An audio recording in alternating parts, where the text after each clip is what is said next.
Thank you all for coming in a relatively timely fashion from our break. I am Laura Enriquez, and I teach in the Department of Sociology here at Berkeley, and it's my pleasure to introduce our speakers today. And let me just say briefly who they are, very briefly.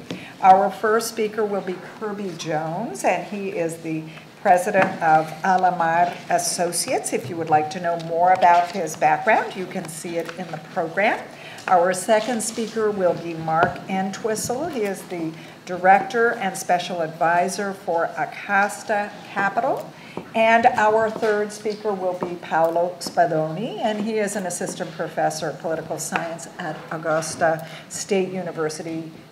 It's in Georgia, right? Yes. And if you'd like to know more about any of our speakers, there's lots of information in the program, but I thought we should get quickly to hear what they have to say. So without further ado, Kirby. And I will be rigorous in maintaining us on schedule so that we have time for questions.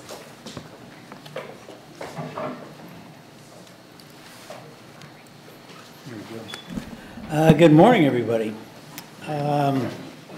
The last time I was here in Berkeley was in 1966.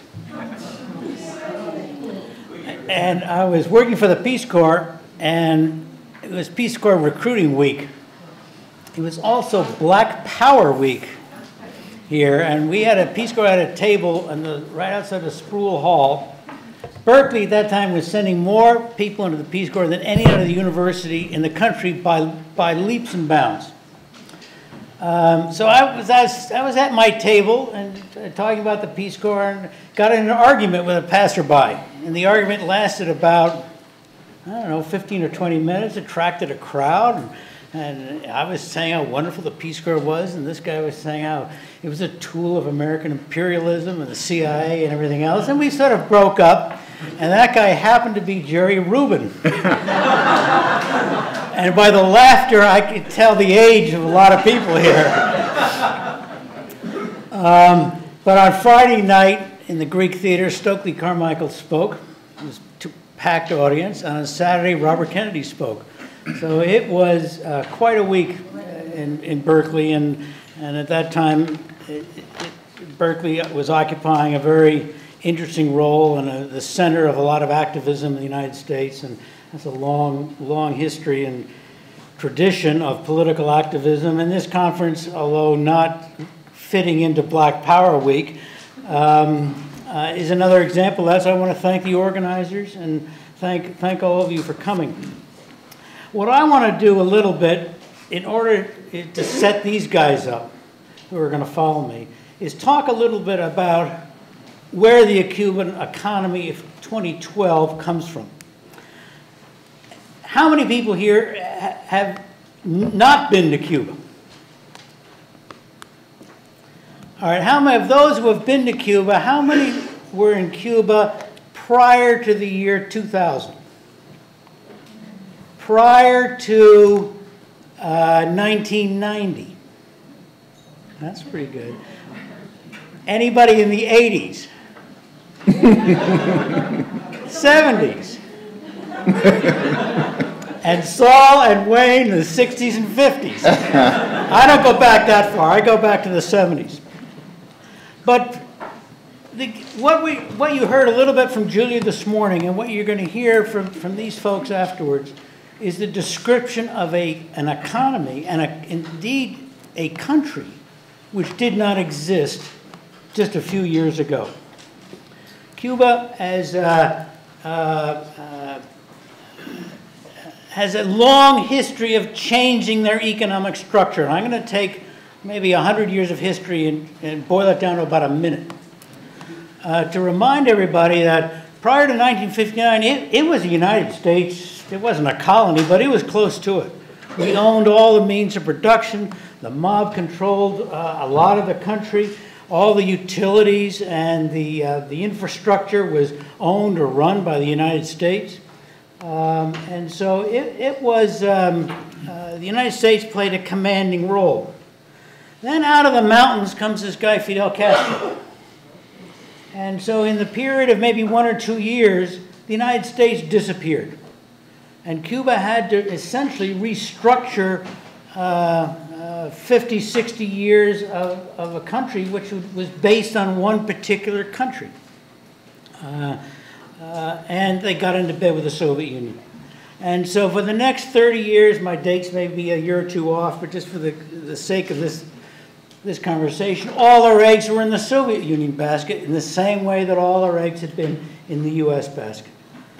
Then in 1990, the Soviet Union collapsed. And in many ways was worse than what happened in 1960. But once again, Cuba had to change everything. The whole underpinning of their economy collapsed. There was a deep recession. The Comecon countries accounted for 85% of Cuban trade. So the whole subsidization of Cuba by the Soviet Union ended. It was a hard currency, free market world that was coming, and Cuba had to change in the same way that the countries of Eastern Europe had to change, but with one big difference. Cuba had to do this with no IMF money, no World Bank money, no Inter-American Development Bank money, versus the other countries, including the republics of the former Soviet Union, who were getting hundreds of millions of dollars. Add to that their adversary 90 miles away, the most powerful country in the world, working against them. So it was a tough haul. Friends of mine in those first 5 years were drinking sugar water for meals. It was a very difficult time. 1995 to 2010, Cuba began developing new mechanisms. It was a transition from what existed before. And since 2010, there is a new economy, which Julia talked about this morning, and which you'll hear a little bit about. So what do you see today? You see Cuba, in a sense, still in transition, still coming to grips with some of the new way of doing things. Some things are remaining in total state control. Education, health, the military, bulk food and medicines are bought entirely by the government. Julia mentioned privatization. To slightly disagree for the sake of the argument, you could argue that Cuba is one of the most highly privatized countries in the region. If you define privatization as Cuba selling off some of its assets to other investors, then you look at the number of joint ventures and the mixed control, the amount of foreign investment, and you see a tremendous change and foreign companies involved in basically every aspect and almost every product you have in Cuba. Not to mention the 500 companies around the world which have offices. This is a list of the products and the countries that some of which still work in Cuba, some of which don't, but you can look down into the depth and breadth of the involvement of foreign companies and other countries in Cuba which have moved in at a time when the United States has left a vacuum. And many of these companies from these countries are very happy that the U.S. is not there, believe me. Domestic ownership, back to privatization, very recent. For the first time, Cubans are owning their own business. They're owning their own property. So what started out with some foreign investment, finally now is getting into so you have local domestic ownership. And so what were previously state assets, including the barber shop, have been transferred to local ownership. The Cubans don't like the word privatization, but that is essentially what happens. They have created Cuban companies. And a lot of people say, well, you do business with Cuba, you have to do business with the government because the government owns everything. Yes and no. Let's take an example here of General Motors to explain a little bit how these companies work. General Motors has all these car brands. All of them fight for your business and my business. To General Motors, they don't care what you do as long as you buy a General Motors car. All these companies have their executive management. They're there to make a profit. They take their profits and they pay them out in golden parachutes, executive bonuses, or to the millions of shareholders which are involved. Drop this model into Cuba. Take tourism. You have these 5 and other companies, Cuban companies, competing for your business. San Cristobal, Havana Tour, Gaviota, Cubanacan, all want you to travel and stay at their hotels, which they are managing. Use their buses. So they are fighting for business. They have their executive management, and their job is to make a profit. What do they do with their profits? They don't pay executive bonuses. They don't pay golden parachutes. They pay to one shareholder. But in terms of the function of these companies, they function in no less a private sector way than the General Motors companies function in this country. And these companies exist now everywhere in energy. Sugar is one of the newest. The Ministry of Sugar is closed down. It's now a company which has to make a profit, and they can keep 65% of their profits. 35% go to the shareholder, and their job is to make money. Trade with the United States, which I want to mention just in passing. There is trade. It is not a loophole. It is a law of the land, passed in 2000, began in 2001. Not an insignificant amount of trade, and to some sectors in agricultural products, food, it's been very important. Cuba has bought everything from rice, wheat, corn, soybeans, M&Ms, cookies, mayonnaise, wine, telephone poles. But what rose to about a $780 million a year business is now down into the low 300s because of the regulations and because some of these foreign companies have moved in. The changes in Cuba, Raúl gets a lot of credit. But those of you who were there in the 60s, 70s, and 80s will know that much of what you see today, one, did not exist then, and two, was started under Fidel. Foreign investment started under Fidel. The legalization of hard currency started under Fidel. The small businesses, the paladares and the casa particulares, started under Fidel. Cuban companies were created first by Fidel. Subsidies were ended. Trade with the U.S. began under Fidel, and diversification. Think about it for a second. Cuba, the underpinning of Cuba's economy for centuries was sugar. Fidel essentially reached in the wall, flipped a switch, and the sugar industry was essentially not closed down, but its preeminent role fell very fast. Why? Sugar was selling at 6 cents a pound. It cost more to make it and refine it than it did that you could recoup in selling it. And Fidel essentially said, why are we doing this? We have to change.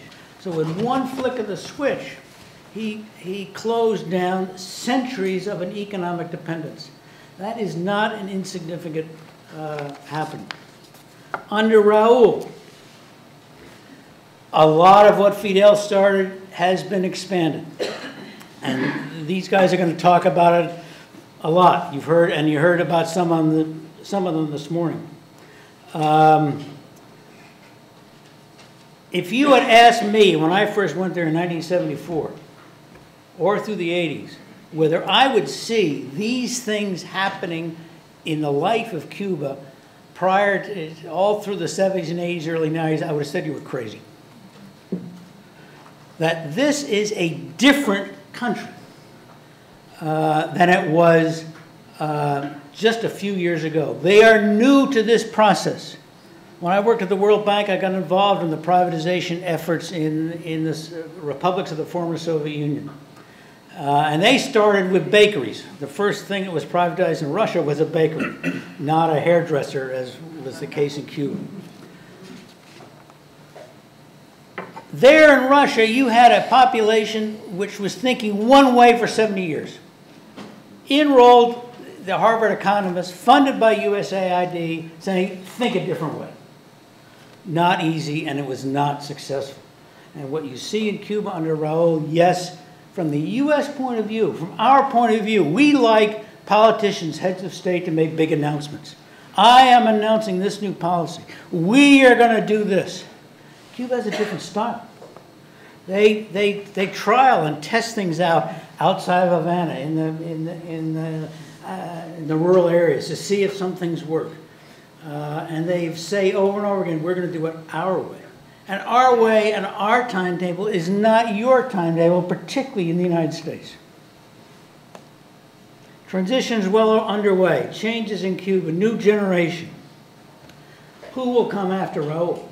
One, there is a process for picking a head of state. But you look at the ministries, you look at the vice ministers, you look at people occupying now high levels of authority. They are the younger generation. And the question comes in, of course, who is going to emerge as the next head of state?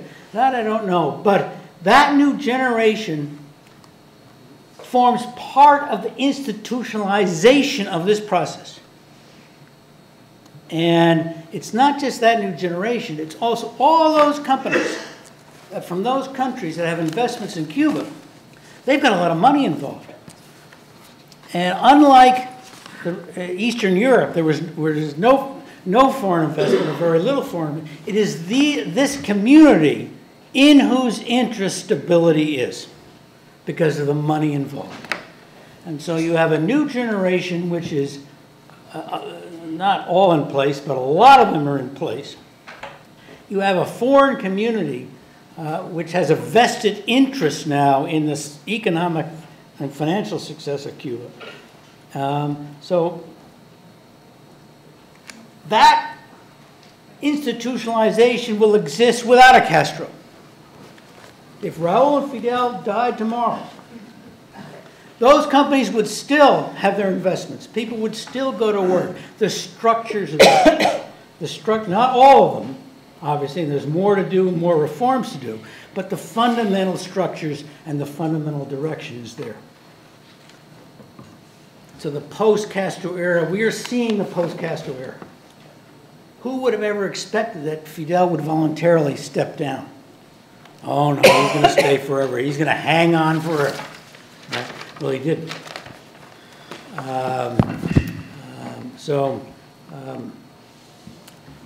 Big but. What will the U.S. do? And at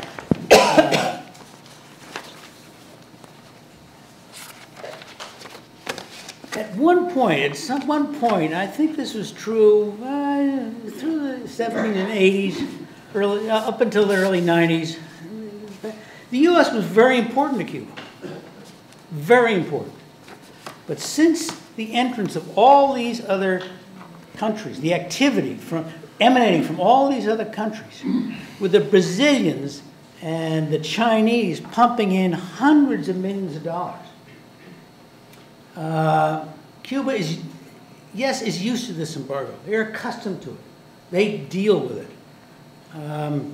But their bread is buttered by Brazil and China and Canada and Spain.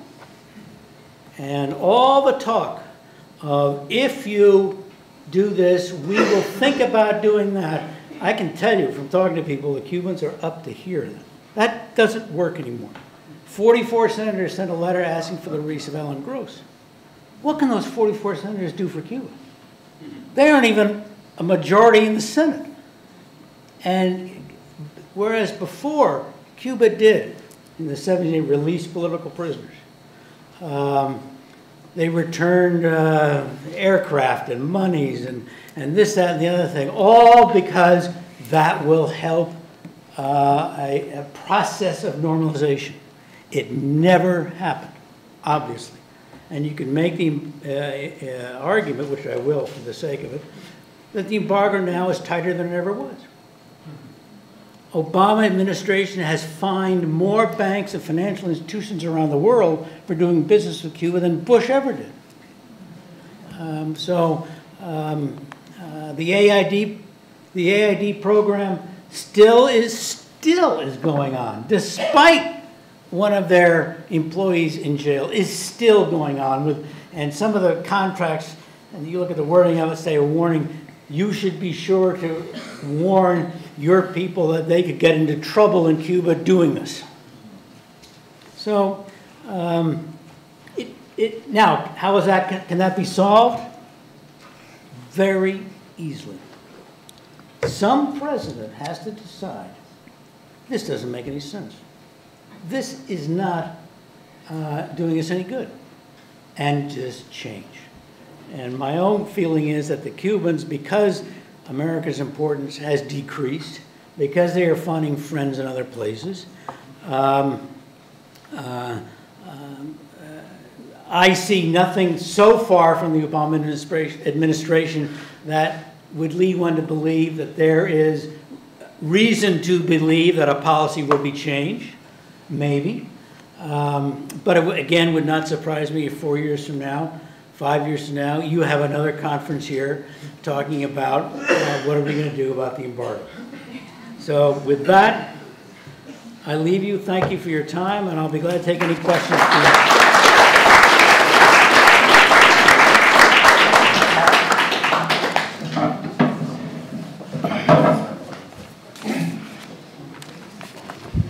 Thank you very much.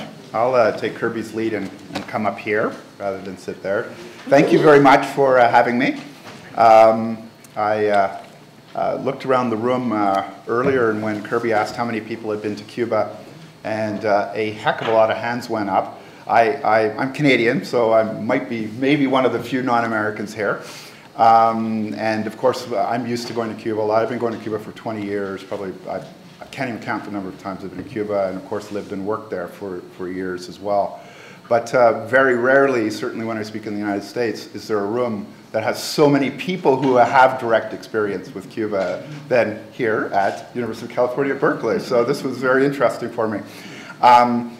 Which means some of my regular, I have to admit, frustration about talking about Cuba in environments where people really don't know much about it at all is probably not the case here. So bear with me if I go through some material here that you already all know anyway. Delighted to see some old friends, Julie, of course, and Wayne, and Paolo, who we've done work together on, and Arturo's here as well, and Kirby as well. I was asked to join the panel on economic reforms in Cuba this morning. I'm going to leave to Paolo, my friend here, to talk about hard numbers. There are very few people around in the business who know a lot of the Cuban economic numbers as well as Paolo does, so I won't even try to invent them. I'll let him handle that. But what I'd like to do with you this morning is maybe step back just a step or two and talk about the nature and really the structure of the Cuban economy. Before I think we can get into a discussion of how and to what degree it's being quote-unquote reformed.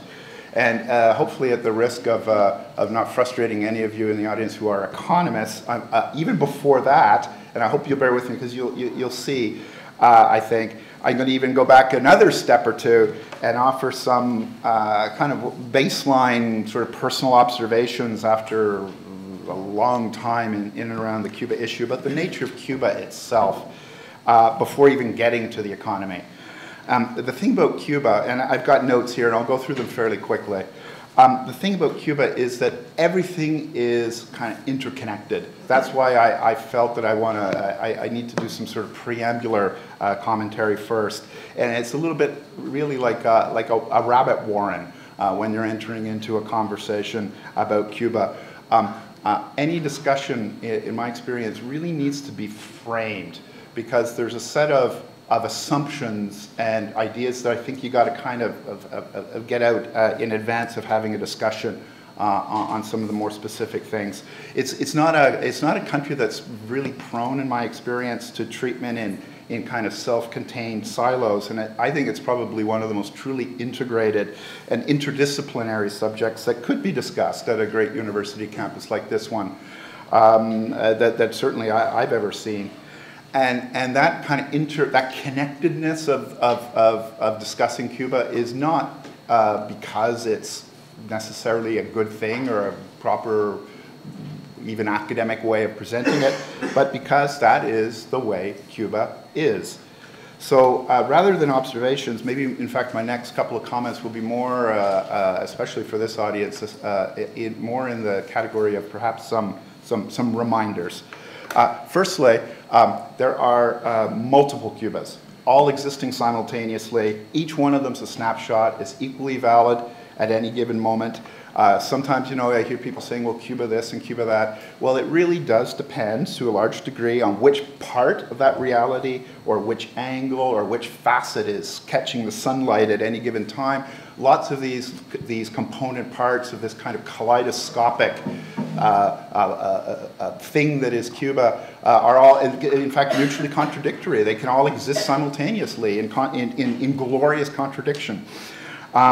As in any country, there are numerous ways in which the Cuban reality and society is cut. There's a rural Cuba, of course, that's light years away from cities like Havana or Cienfuegos. Most foreigners don't get to rural Cuba. It's still the postcard, you know, massive palm trees, little tiny dusty towns and villages, people in horse carts, all that kind of stuff. There are regional divides, the East and the West, very different places. Lots of historical differences. There's a great central region of cowboys and rodeos. Although it's a very nuanced and complex subject, there are race realities, of course, which in turn spin off very unique Cuban religious institutions and practices, and so on. So I think it's just important not to caricature Cuba about what Cuba is. It's multiple Cubas. Second, so much of the way that we view and assess Cuba, and I have to say from my experience, particularly in the United States, for the sort of geopolitical reasons and the historical reasons, most of the way we tend to assess Cuba is completely ahistorical. It's as if Cuba, the revolutionary period, had been kind of beamed down from outer space in a Star Trek transporter or some kind of carnival oddity. But to really understand the place, you know, one has to take the time to immerse oneself in its history, if for no other reason than the current political leadership of the island itself are themselves informed and formed by it. I was trained as a historian academically, so I have to disclose in transparency a bias.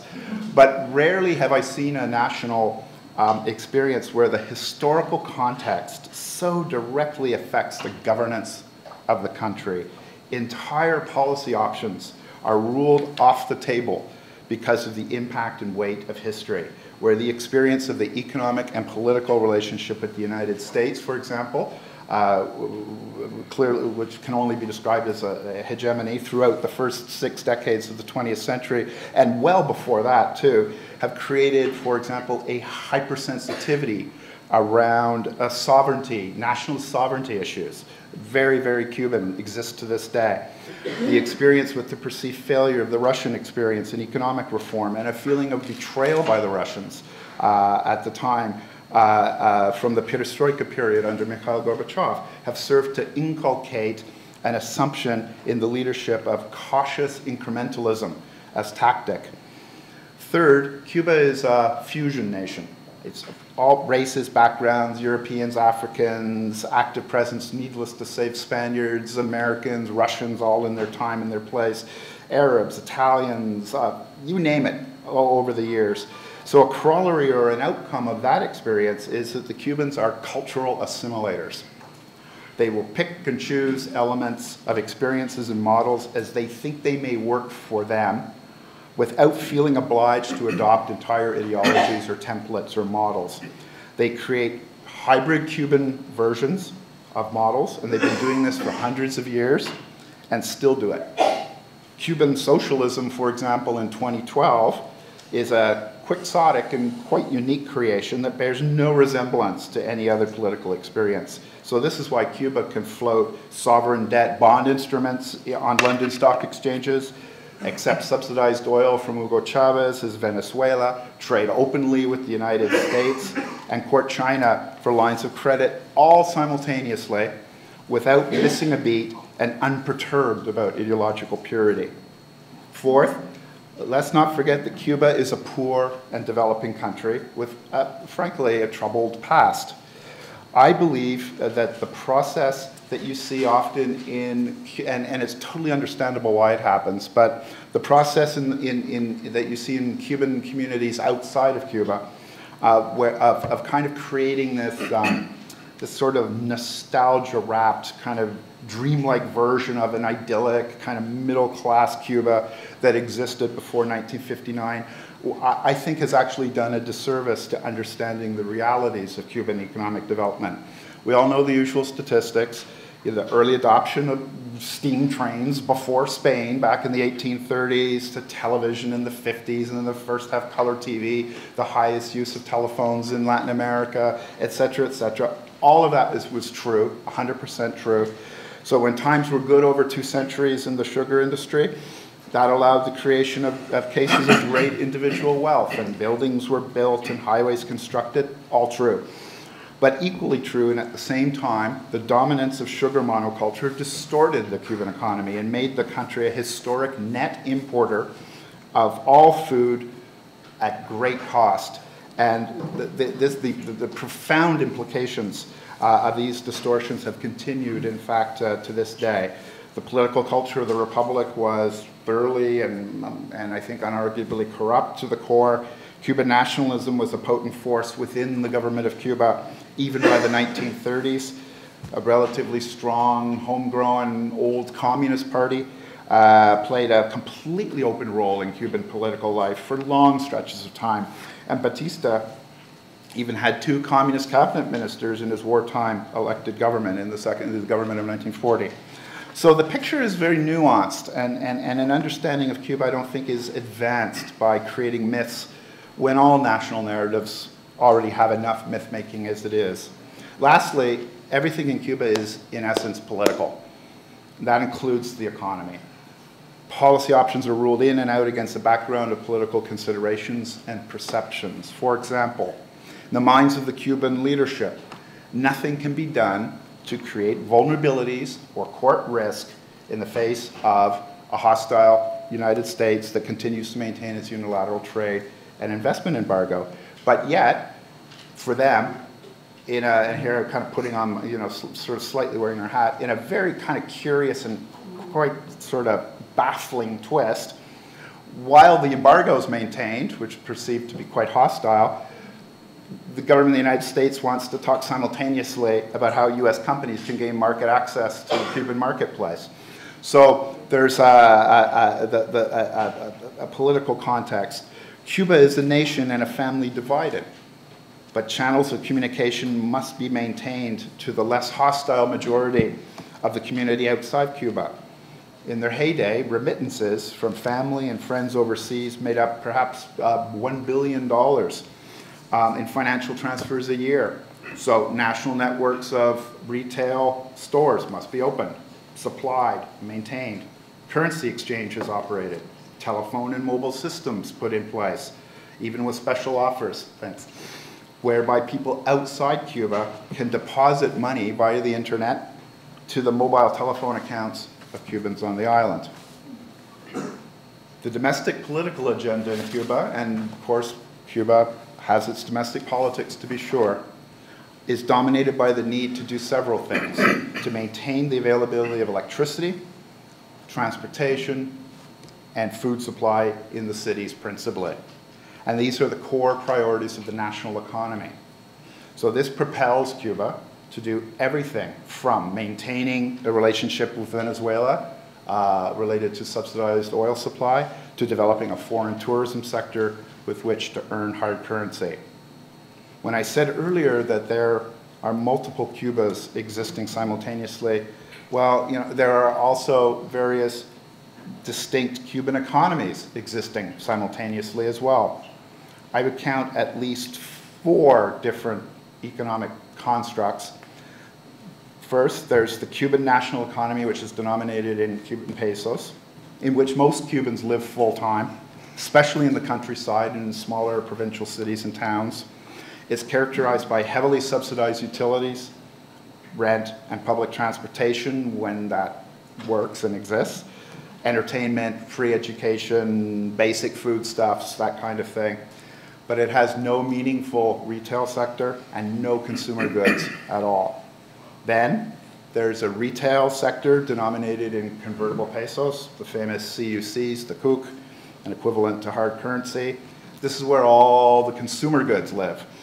Any Cuban can visit it if they have access to CUCs, either through remittances from overseas or gifts, incentive bonuses from their employer, tips in the tourism sector, and so on.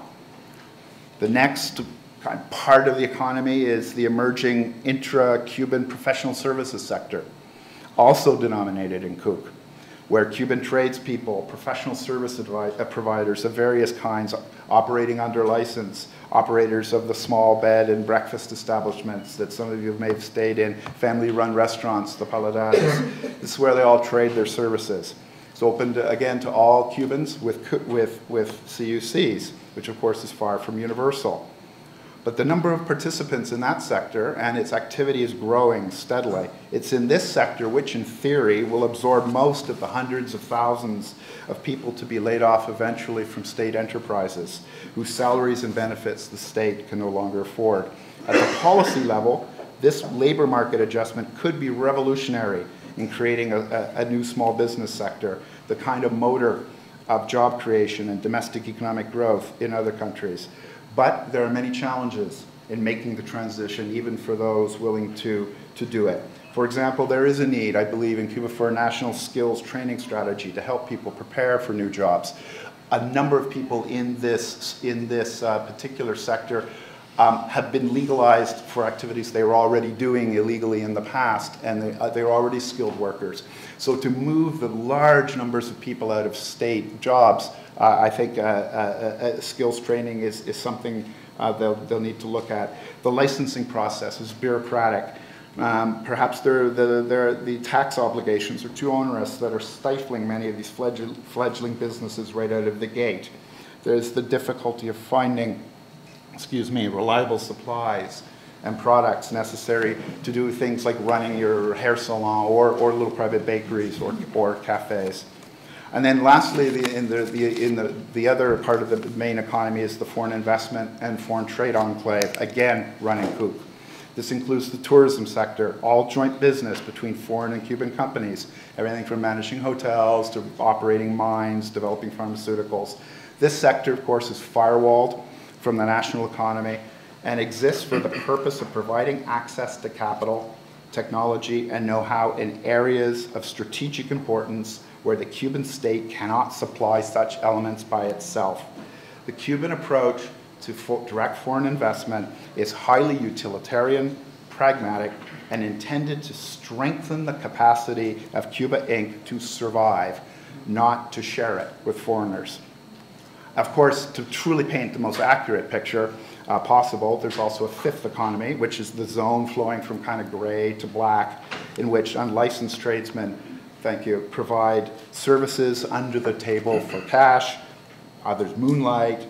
The state fights constantly against pilferage of its assets in the middle of the night, cement disappearing from construction sites, that kind of thing. This is not unique to Cuba, of course, and is analogous to the plumbers and all the home reno folks in North America who will work for cash to avoid having to pay taxes. So this gives a feel sometimes of a kind of an intricate dance choreography as some Cubans move in and out of the different economies and the latter interact with each other. The world of Cuban agriculture is a perfect microcosm of this. Certain proportions of production are earmarked for the tourism sector to act as import substitution, and for which farms are paid directly in hard currency, allowing them to purchase seed and equipment. Strategic partnerships with foreign agriculture are being developed to build an export capacity, and some farms have a dedicated grow operation for that purpose, and others produce for the national domestic market, where there have been attempts, and quite successful, to increase food supply to the cities by allowing producers to sell directly at the retail level on the streets of major cities. These farmers' markets and itinerant vendors are islands of supply and demand dynamics on pricing, which allows me to come around to finish off, I think, to discuss a little bit about forecasting Cuban economic reforms which is a part of this panel. I think we need to be very careful about the use of the word reforms. I think it's too far-reaching a word for Cuban reality. I think it leaves the impression of an attempt at a rather fundamental structural transformation. This is a word that we've extrapolated on to Cuba from the outside, and in its wake it creates an expectation gap. And I'll come back to this very quickly in closing. The series of economic changes have been brought forward over the last 10 years. Julie went through lots of them when she spoke to us, are all intended to do one thing. And despite the fact that the Cuban political leadership's admitted their model doesn't really work very well, it's to, in fact, make the system work better and to strengthen it. It's not to change it or replace it. That's a critical difference in understanding the nature and the pace of Cuban economic adaptation. It is an incremental work of calibrated adjustment. There are two big themes of Cuban economic development where I think one could perhaps use the word reform in its truer meaning, and these are the 800-pound gorillas in the room that also serve to complicate and slow even attempts at adaptation and adjustment. One is currency reform, and I'll go very quickly through this. You saw earlier the mention of the two currencies. If Cubans are asked what is one of the most vexing problems because it creates economic second-class citizens, it's the need to deal with currency reform. Cubans have been talking about this for decades, 20 years. It is a fundamental structural issue. The other fundamental structural issue is around the psychology of state subsidy. It will take a generation to wean Cubans off state subsidies in a way, and this serves as a fundamental obstacle to Cuban economic policymakers. I'm happy to come back and talk about that. And very lastly, in closing, my estimation is that economic adaptation in Cuba will continue exactly as it has, tweaking, adjusting, calibrating. Changes will never be sufficient in themselves to affect the course of relations between the United States and Cuba. This is because of the expectation trap to which I referred earlier. The reality is that the objectives are, of course, profoundly disparate. The United States sees economic reform in Cuba as a test of Cuba's political will to send a message that it has seen the light and wants to reassure the United States that change is on its way. In Cuba, in other words, it's all about your country. In Cuba, decisions about the economy have absolutely nothing to do with the United States at all. They're domestic for domestic purposes, for a domestic agenda. And in fact, there's even a constituency in Cuba that thinks that Cuba can survive by now, 6 decades later, 5 decades later, quite well. So economic reform will never be sufficient to be interpreted in Washington as the message, because it is not the message, and that's the disconnect.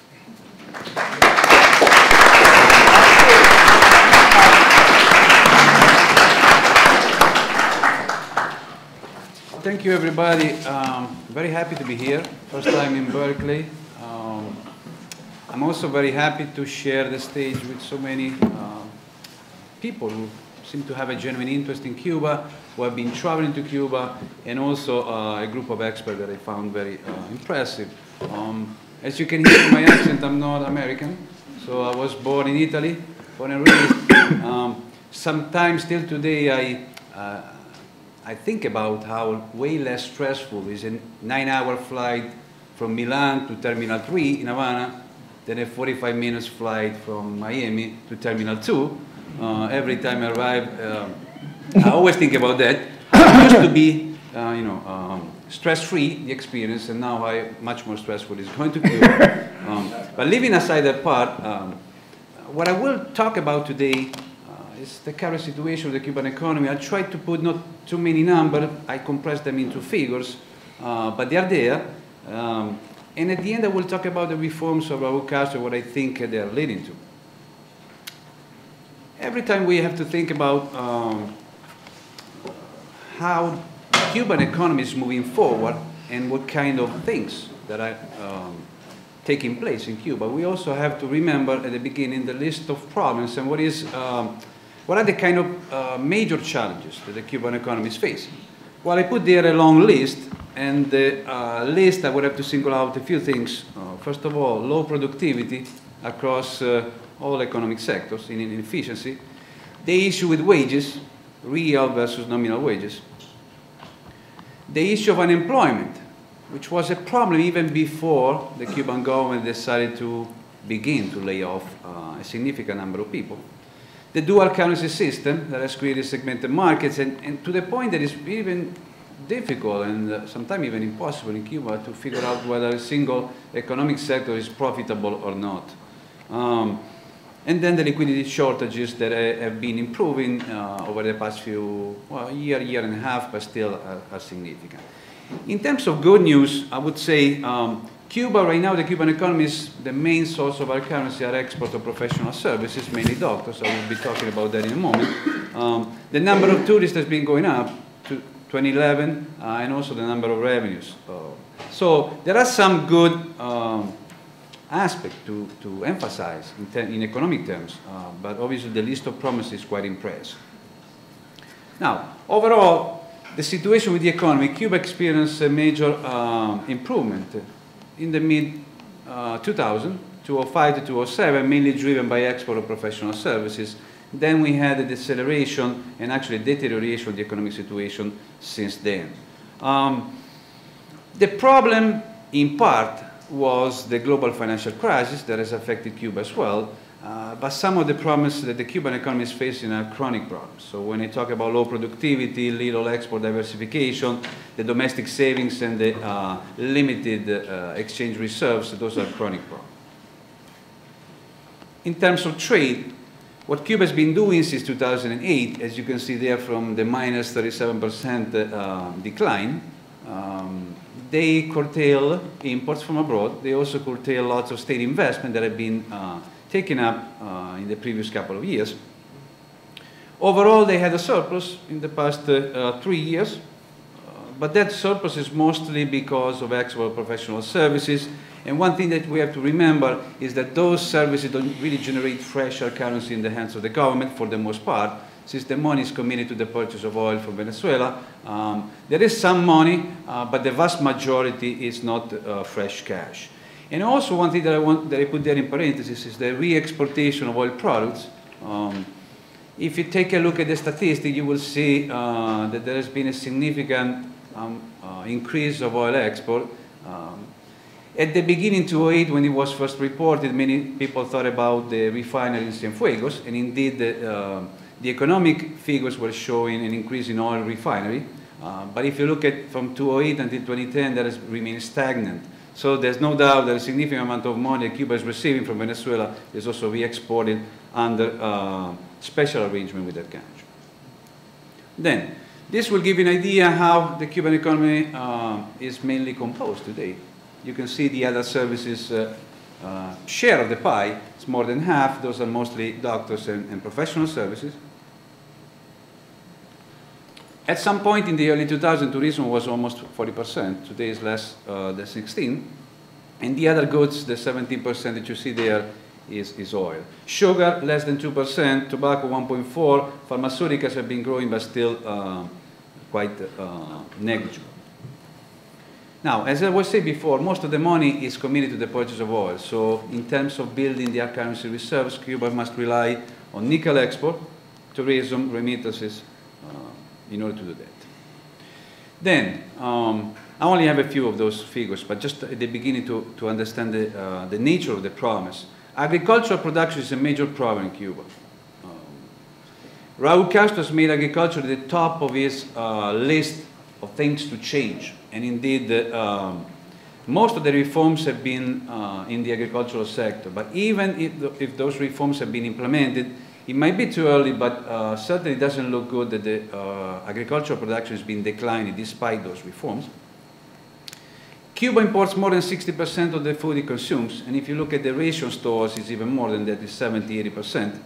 And there is no doubt that the private farmers traditionally have been more effective and efficient than the state farmers in agriculture, less land producing more, and vice versa. Then, the industry in Cuba mostly disappeared in the 90s and still has not recovered today. The output of manufacturing industry was about half in 2011 as it was in 1989, and mostly was because of consumer goods. If you look at equipment, practically it's disappeared, and intermediate goods is 1/3 of what it was in 2011. So the manufacturing industry of Cuba has been declining not only over the past few years, but there was a general trend since the early 90s. Then, this one also important in terms of wages. If you look at the gap between nominal and real salaries and nominal and real pensions, it's astonishing. A real salary today in 2011 is about 1/4 of what it was in 1989, meaning that's the purchasing power that Cubans have in their own pockets. 1/4 of what they had in 2011, unless they have other ways, of course, to have access to our currency. Pension, about 1/2. In the end, many Cubans have to rely on convertible pesos, and there are a variety of ways through which they can access convertible peso, either through remittances or tips, and other ways, even incentive payments on the part of the government. So at the end, there's no doubt that this is a major problem that has to be addressed. Then unemployment. Well, there used to be figures until 98 that disguised unemployment was about 25% in Cuba, meaning people formally employed, but really they don't work or they sub-work. That number practically is the same number of people that Raúl Castro is laying off right now. Meaning 12 years later, we are still talking about more or less a 25% disguised unemployment in Cuba, even though the official unemployment rate has been very low, 1%, 2%, or 3%. The other part is that all of this is taking place at the time that the Cuban economy is aging rapidly. So not only you have a high rate of disguised unemployment, you also have a high rate of people over 60s. I put together 20 years, time has doubled. 11.8% in 1990, today we are 18.1%. And that number is going to become even higher in the next few years and decades. Then the last thing, productivity. Even the Cubans have come to terms with the fact that productivity is related to real salaries. You cannot raise simply the nominal salary and expect people to work more and to produce more. So something has to be done in order to address this problem of low productivity related also to a low real salary. I put this figure for a reason, even though it might be confusing. The second part, you can see the drop in the 1989-93 period. They kept the nominal salaries unchanged, but the real salary dropped and productivity also dropped. And also if you look at the rate of growth since 2004, you practically will see the real salary and productivity are growing at the same rate. Now, if we talk about reforms in Cuba, we have to remember not only what was happening in the 70s and 80s, but what was happening right before the reforms were implemented. 2003 to 2005, there was a process of re-centralization of the Cuban economy, which in a way is consistent with what was happening always before. In Cuba, always when the economy improves, the government retreats. When the economy is going down, the government opens. That's why I have to say that in terms of reforms, what is happening right now, actually, they're quite different in nature, not only for the kind of things they're doing, but really the way they are doing that, the reasons they're doing that, seem to be very different. And I also want to say a couple of things, leaving aside all those list of things that I put there, just to give you a sense of the economic decentralization process. What if Fidel Castro would be still today the president of Cuba? Would we have all those things that are going on right now under Raúl? Not only that, what if Fidel Castro would have fallen ill 2 years later, not in 2006, in 2008? This process stopped in 2006, but the economy was performing relatively well back then, which makes me think that we might have had another couple of years of re-centralizing measure until the crisis would have hit Cuba, and then, of course, the government would have decided to do reforms. Different kind of reforms, not the ones that are taking place right now. So I'm thinking that we have to remember that the point of departure of Raúl Castro's reforms is actually, in a way, worse than if it would have happened in 93, 94, when the Cuban government was opening the economy for different reasons. But they never liked doing that. Right now, you don't hear Raúl Castro say, well, we are opening, we want more foreign investment, but we really don't like those. We want to give away the land to farmers, but we really don't want to do that.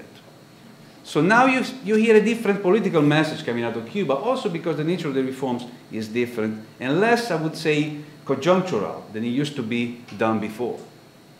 So the reforms are there to stay. They're slow. Everybody agrees on that. Everybody agrees they're insufficient, but we have to put them in perspective just to give them more credit than they have received. So the reforms are here, briefly, mostly in agriculture. A new state land in usufruct to private farmers and cooperatives, decentralization in general, the supply stores for farmers were open, the microcredits to new farmers were made available. The prohibition also that have been lifted in Cuban society are important. A few things that I want to mention. The state subsidies have been decreasing quite significantly. The Cuban government finally has realized that certain social programs are unsustainable in the long run. And also the links with the private sector are increasing. So overall, these kind of reforms, yes, as Kirby said, things were happening in the 90s, but this one are with a different flavor and with a different rationale behind them.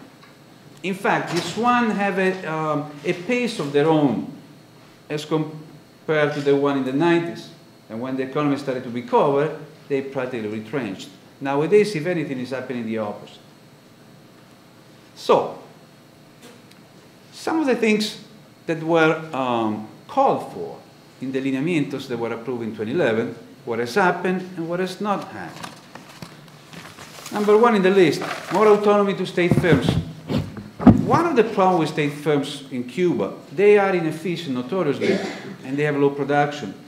That is one thing that has to change, is the environment in which enterprises in Cuba operate. Not only in terms of controls from higher level, putting all kind of restriction in what they can or cannot do, but also a different kind of business environment that has to be created for state enterprise in Cuba in order for them to prosper. And of course, the Lineamientos were calling for more autonomy in deciding the number of persons, using the profits, stimulate the workers. Something is taking place there, but it's still a long shot. Creation of non-farm cooperatives. At the end of 2012, the Cuban government has announced there will be 200-something new cooperatives in transportation, food services, and so forth. That is the first time that outside of agriculture they are promoting cooperatives. So something has happened there, but not yet. Second-degree cooperatives, which have been pushed for. Nothing in that regard, and it doesn't seem that it's going to happen anytime soon. Modification of Decree Law 259 is the decree law that allowed the redistribution of land to farmers. One of the problems that they are discussing is the land lease terms. So now you get a lease of 10 years, no matter what kind of products you are harvesting. The new debate is about, well, we should make those land lease terms different across the different products, just because the cycle of those products might be different. Promotion for investment. Well, before, the wholesale market. Well, I will talk about that in a moment, because the latest regulation on custom duties in Cuba created all kind of criticism from abroad and in Cuba. But the promotion for investment. Well, I am not that enthusiastic and optimistic about foreign investment for a reason.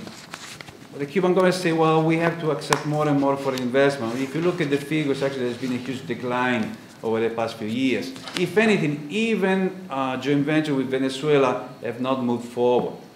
So right now in Cuba you have a couple of big projects, but in terms of association, joint venture with foreign capital, they've been declining. So some might say, well, it's a result of the corruption campaign that Cuba has waged. Yes, in part. Also, I'm sure they have to do way more in order to be successful in attracting significant amounts of investment. And then the migration law allowing Cuba to travel abroad as tourists, that has been announced and then has been put on hold and now has been announced again. So we don't know whether it's going to happen or not at this time. So, to conclude, I have to say that when I look at the reforms, I can find the positive. First of all, slow process, no doubt, but there's not been any backtracking since 2006. meaning whatever they're doing, they're moving in one direction. And 2006 until 2012, there have been 6 years, there have been plenty of time eventually to backtrack on something. So at least you have a one-direction process. That again, it's a slow process, it's sufficient, but at least it's one direction. The other part, if you look at the lineamiento approved, you will say there that it will dominate planning and not the market. But then again, the market is there. So for the first time, they finally recognize that there's a role for the market, a meaningful role, to be played in the Cuban economy. So you can look at that from a positive standpoint. In general, the way that the reforms have been implemented, they clearly show that the managing of the economy is different than it was before. There's a different mind behind it. And the ones that are really structural in terms of systemic reforms, the agricultural one, the self-employment promotion, and the housing reforms. When Raúl Castro, the first major speech in 2007, called for structural reforms, everybody thought, well, he's talking about dismantling the system. We know by now that he didn't really mean that, but there are some reforms that have a structural character, and they should be pointed out. Then why is I'm putting there sluggish economic growth is slowing down the process? Because this is exactly what was not happening before. Every time you had economic problems, if anything, the reforms were picking up just to be retrenched upon later. Right now, what you have instead is you have a slow process, and indeed, I would argue, the economic problems that Cuba is facing are slowing down the reforms rather than making them fast. All right, the last few things that I want to mention. The assessment of those reforms are less, more of a problematic nature. Cuba has made clear the accumulation of private property will not be allowed. So we do know that that is not what is expecting Cuba, at least under Raúl Castro. The issue of state firms and how much they can be autonomous from the state has been debated. Several things have happened, but overall I would say that still remains quite unclear how they can coexist with central planning. Now, the last couple of things that I want to mention. Well, Cuba so far has done the easy part, which is to allow people to do what they were already doing. Yes. The difficult part is now to find the jobs for those who want to lay off from the state government and rehire them somewhere else. That's the difficult part. So that's why the process is slowing down right now. Because the first part was moving fast because it was easy. The second part, it entails all kinds of problems. And realistically, Raúl Castro is not the only one who decides everything in Cuba. There's also a lot of internal resistance. Many people have a stake in the system.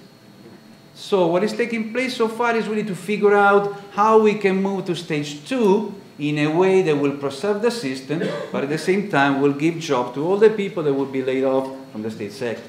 That is the key issue so far that Cuba has not addressed properly.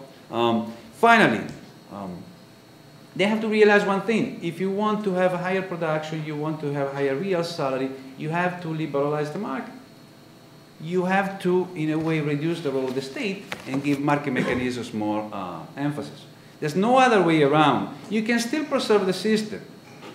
And there are significant aspects of the system that should be preserved. But also you should be realistic enough to understand, well, if we want to tackle the problem from a productivity standpoint, we have to make a concession to the market that we have not been willing to do so far. Okay, thank you very much.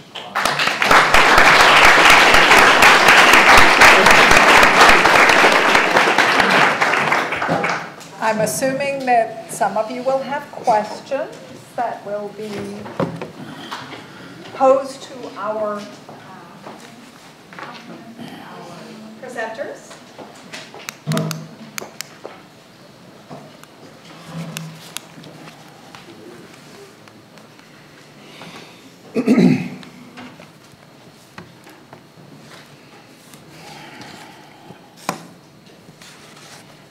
Since I only have a few in hand at the moment, let me start with what I've got. Okay. What can Cuban companies do with their 65% profit share? I think this is... I guess I brought that up. They create business plans, which are presented to the management. In that business plan, just like any other company, they have a certain amount of money they can plow back into the business. And so I don't know the specifics of the sugar industry, but in other companies, other travel companies, and there's Cuban in the energy sector, and there's companies in every sector, and they get those business plans approved, counting on a certain amount of projected profit and counting on so much gets paid in taxes to the shareholder, and so much gets plowed back into the business to expand it and make it better. Okay. Why are there two currencies? Perhaps a brief history of the convertible peso versus the national currency would be helpful. Well, the convertible peso was introduced in 1994. For many years, it was circulating alongside with the US dollar. In 2004, the Cuban government stopped the circulation of the US dollar, meaning right now in Cuba, if you go with dollars, you have to exchange them for convertible peso in order to purchase the product you need. But in 94 was clearly that currency was tied to the dollar, pegged to the dollar, at the worst time of the economic crisis. At some point, they always had in mind that they were going to bridge the gap between the convertible peso and the regular peso. But that has not happened. Why has not happened? Because Cuba cannot support a different exchange rate. There's a reason why the convertible peso in Cuba is 24 or 25 Cuban peso. Because the local production cannot sustain a different exchange rate. So at the same time you tackle productivity problem, you will also be able to bridge the gap between the two currencies. Can I add one? Sure. One thing to that. When I first started going, you were not allowed to have dollars. You changed dollars into the local currency. The use of the dollar or hard currency was illegal. Along comes 94, 95, the opening up to tourism, and the tourists arrive with hard currency. And so it began floating all around, so they legalized something which was already there. Then comes the cutting off of the use of the dollar. The late 90s, early 2000s, you were spending dollars. Why was that? What Paolo says is correct, but there's another reason. In the U.S. embargo, it's illegal for Cuba to use the dollar for international financial transactions. And so eventually all those dollars got into the hands of the government, one way or another. But the government couldn't use them. So there was a penalty put on the exchange rate of dollar. If you're gonna make it illegal for us, and we have to change dollars into euros and then euros into something else, we're going to jack up the exchange rate. So again, that is not why it's the marriage of the currencies has to happen one day, but that's part of the reason how that all developed. Okay, I'll use following on the earlier presentation, I'll use my prerogative to ask this, put this question to the top. What is the cause of the huge drop in agricultural production? Paolo. Well, you would ask many Cubans would tell you too much state into that. There's a problem with distribution, there's a problem with supplies, there's a problem with exchange rate. In general, it's a structure that is heavily dominated by the state. If anything, the state, if there's one sector where it should be actually retreating, that is indeed agriculture. And everybody has, in Cuba, argued the same thing. You cannot keep a system, agricultural system, so heavily controlled by the state in terms of distribution, in terms of production. Even when the Cuban government distributed all the land, in Cuba, at some point, 70% of the arable land was under the marabou weed.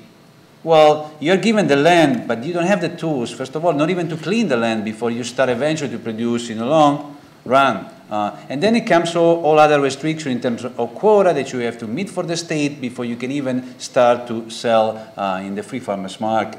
So I guess all that structure has to be dismantled, but it takes a long time to dismantle the structure that has been in place for a long time. So I think the direction of the Cuban general agriculture, I would say, is symptomatic of what is taking place in Cuba at a more general level.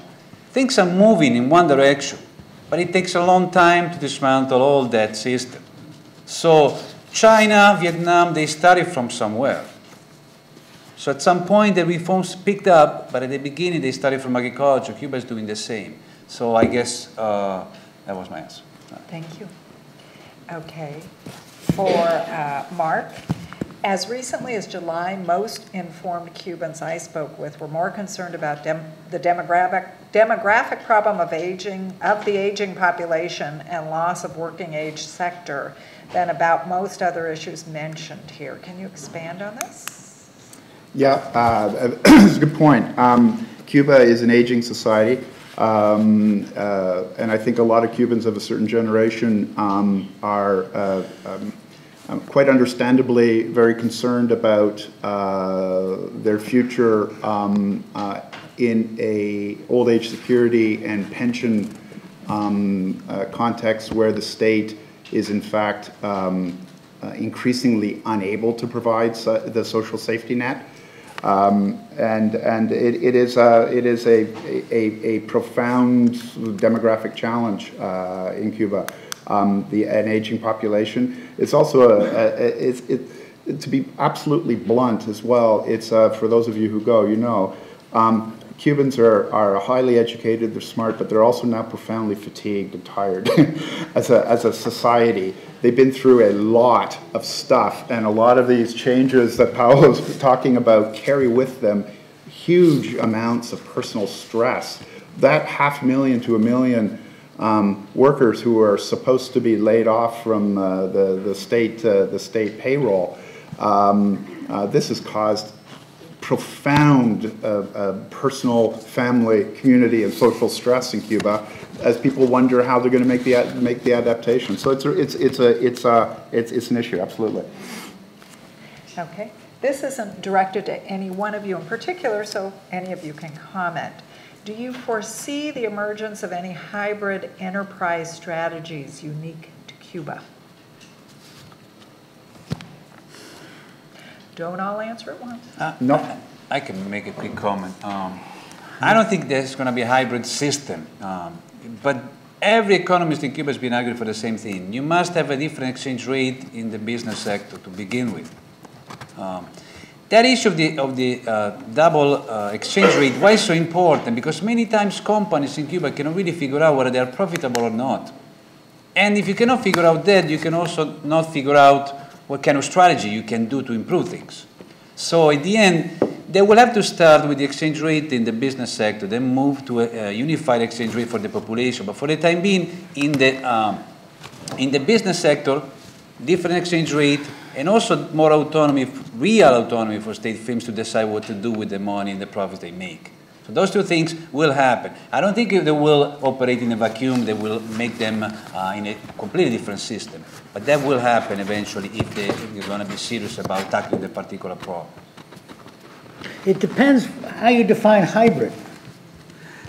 You can make the argument that Cuba, in and of itself, in its entirety, is a hybrid, because nothing quite like it has happened. It is totally unlike the process that happened in Bulgaria and Romania and the Czech Republic and Slovakia. It's totally different what happened in the republics of the Soviet Union. It's totally different than what anything has happened in Latin America. People say, well, is it going to be like China or going to be like Vietnam? And the Cubans say, no, we're going to be Cuba. I think that's true. That it's going to be a hybrid political system. It's going to be a hybrid economic and financial system.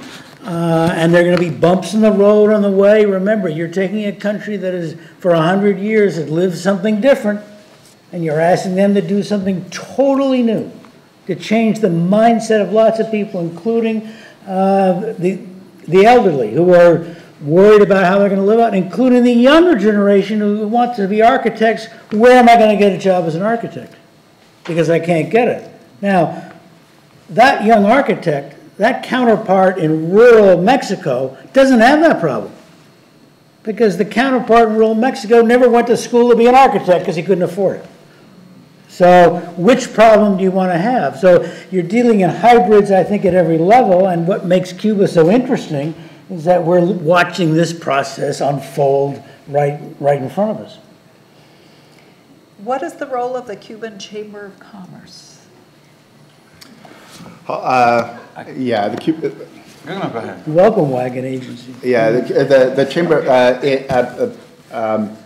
Well, it's got two fundamental roles. One is it's a state agency. It's quite a functional, kind of legalistic body, actually. It's the repository of incorporation, essentially, for foreign businesses with either representative offices in Cuba or have joint venture arrangements. It is really a registration office in many ways. It does not do what chambers of commerce do in North America in terms of promoting economic development and that kind of thing. It's not a membership-based organization. It's the registry office for incorporation, essentially, and it also plays a generalized kind of enforcement role vis-a-vis the conduct of foreign business in the country. What proportion of the Cuban workforce is employed by foreign firms that have invested in Cuba, and how much of that is in tourism? Less than 1% working. 27. The last number, 27,000 people working for joint ventures. Yeah, tiny. So less than 1%. A few years ago, I remember something came out about allowing hard currency convertible peso incentives for foreign companies in Cuba. But that particular resolution, by the way, when it came out, was about embassies and other kind of foreign enterprises, not to joint ventures. In Cuba, still joint venture, they get under the table money in convertible pesos in order to be stimulated to do more work. Regardless, everybody in Cuba, especially in tourism, would rather work for a joint venture than working for a state company.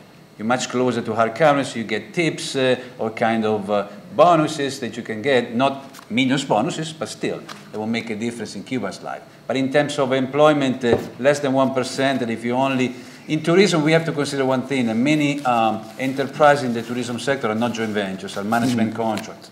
Correct. So the government is really the owner of the land, the hotel, and the companies only earns profit out of management fees. And there is a common way that has been done across in the tourism sector. And one thing that I want to mention, since we have a Canadian, in Cuba there are 1 million Canadians right now going every year. There's not a single Canadian company managing a hotel in Cuba. Correct. Okay, in July of this year, a series of announcements were placed in Granma, noting your health care is free. Yes, your health care is free, but this is what it costs. What does this discussion say about the next steps in Raúl's reforms in the area of health care? Well, I'll start that. What this is doing, this kind of thing is the beginning of a very long process of public outreach, so to speak, and education on the part of the Cuban government to start the conversation about the social costs of subsidization, about the welfare state, and about the ultimate requirement to begin to dismantle the array of state subsidies that the state can no longer afford to provide. This is a painful discussion. This is one of the obstacles that slows the kinds of economic adjustment that Paulo has been talking about. Very common, in Cuba, even Cubans whose message is, government, get out of my face, give us economic space, let us build our own companies, businesses, let us, employ our families and all of this kind of stuff. But we do not want to pay any taxes, thank you very much. We want free health care, we want free education. And so it's understandable. Now we're now into multiple generations with a set of expectations. The government has been very clear it can no longer afford to do this. The announced proposals of the mass layoffs is all part of the same general, as I mentioned earlier, could in principle be quite revolutionary labor force adjustment.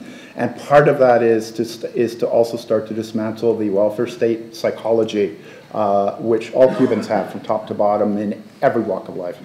Very typically Cuban and very non-typical American, in the sense that the Tea Party people have something very similar to what he just mentioned, the Cubans said. The Tea Party says, get the government out of my life, but don't touch my Social Security and Medicare. But secondly, you go back to the late 90s, early 2000s, when the prospect of American food products arriving in Cuba, you will go back and see statements by Fidel, references by Fidel, articles in Grandma about U.S. products and agriculture. It's a classic way that the Cubans have of throwing something out there to begin the education process, begin the dialogue, so that nobody is taken by surprise. Which doesn't mean necessarily that it's all going to happen, or there's no way to predict the date when it will happen, but it is an indication that someday something will change that is being discussed now. They have also introduced payment for utilities, phone bills, electricity. Small, they're tiny in comparison to what we pay, the gouging that goes on of our service providers. But this is part of the whole process. Did you want to? One quick comment. We have to remember that 1 out of 5, if not more, Cuban doctors are not in Cuba right now. So obviously there's an urge to rationalize healthcare in Cuba, because now you have less doctors attending more people, and the way the people have always been accustomed. Cuba had one of the highest, if not the highest rate of doctors per patient in the world. But that rate right now doesn't really apply to the number of doctors that remains in Cuba. So now they are rationalizing the entire healthcare system, also making people understand that if they do make changes, people will be living under that system that will be created. So they also have to change the way they live. Correct. This is a nice segue to the afternoon session, which is about politics and social development. So I will close this here. Let me just say there's an interest. A number of people sent up notes saying, will the PowerPoint presentations be made available? So yeah, I have to say no, unfortunately, because it's coming. I have a book coming out, and the material is practically all part of the book. But I'll be happy buy to send the book. You bits and pieces of information. If you're interested in one particular slide or figure, I can make it available to you. I do not have a book. Anybody watching can have it. I mean, so perhaps just contact if you our really panelists if you are interested in any of the slides. Thank you very much.